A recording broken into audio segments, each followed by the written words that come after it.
সকাল সকাল ঘুমিতে উঠলাম, উঠে একটু বাইরের দিকে আসলাম, দাঁত মাজদি এসে দেই যে আমাকে বাড়ির আশেপাশে যত পোলাটিংয়ের রাস্তা আছে সব গেছে তলায়। পাশে যে ঘের ছিল, ঘেরের মাছ সব রাস্তায় উঠে চলে আইছে।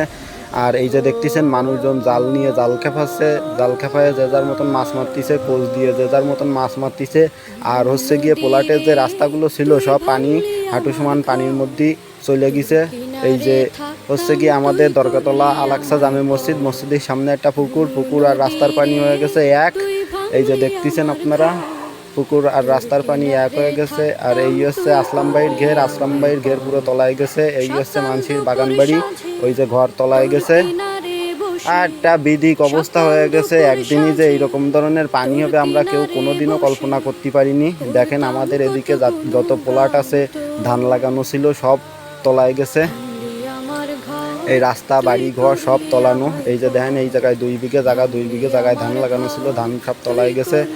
রাস্তাঘাট বাড়ি ঘরের ভিতরে পানি। এই যে দেখতেছেন এসব হচ্ছে উন্নয়ন। মাদ্রাসা তলানো, দরগাতলা মাদ্রাসা। এই যে দেখতেছেন আরও একটা ধান ক্ষেত 1 বিঘের, সেই 1 বিঘের ধান ক্ষেতটাও পুরোপুরি পানির তলে। আগা মাথা শুধু পানি, যেদিকে তাকাবো শুধু পানি, পানি ছাড়া আর কোনো কিছুই নেই। এইসব পানি ভরাটের মূল যে কারণ, এই কারণ হলো প্লটিং ব্যবসা। তারপরে ধরেন আপনার যে অবৈধ যে খাল ভরাট, এই খাল ভরাটের কারণে মনে করেন যে এইসব এলাকাগুলো আজ নদীর সাথে সংযোগ ছাড়িয়ে এই পানিতে তলতল প্রত্যেকটা বাড়িঘর সব পানির নিচে। এই যে দেখতেছেন ধান খেত পানির নিচে।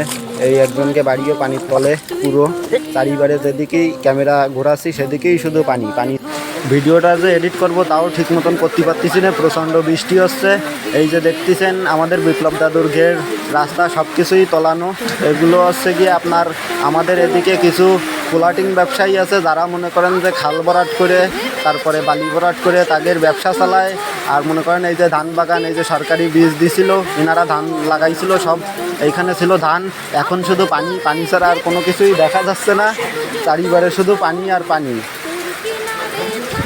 এত পানির ঠেলায় লোকজন সয়ে মুয়ে দেখতেছে অন্ধকার।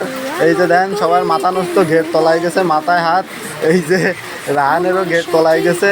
আর আপনারা সামনে গেলি এই দেখেন নৌকা নিয়ে লোকজন আসতেছে দোকানে। হাইটে আসার মতন কোনো পরিবেশ নেই। এটা রাস্তা খাল না কি বিল কেউই বলতে পারে না। নতুন কেউ যদি দেখতেন তাহলে ভাবতেন যে সব পানি আর পানি। এই হচ্ছে আমাকে বাড়ির সামনে প্লটের রাস্তা। এই যে দেখতেছেন সব তলানো, পালকিলার উপরে তোলা, ধান লাগানো ছিল যা, ধান সব তো শেষ। পানিতে তলানো প্রত্যেকটা রাস্তা, এমন কোনো রাস্তা নেই আমাকে এলাকায় প্লটিংয়ের যে রাস্তাটা পানির নিচে যায়নি। এদিকে এই যে বিপুল কাকুর প্লটের অবস্থা, সবাই তো জমি কেনার সময় কিনেছে ঘা দিয়ে, এখন তো দেখতেছে চইমুই শস্যের ফুল। যে কোন জায়গায় টাকা দিয়ে জমি কিনলাম, জমি কিনে পড়লাম বিপদে। দেন বাড়ি ঘর A to Z জানে যা দেখবেন শুধু পানি আর পানি। ঘের তলায় গেছে পুরো আগামাথা। ঘেরের মধ্যে ধান লাগানো ছিল, ধান সব নষ্ট হয়ে গেছে।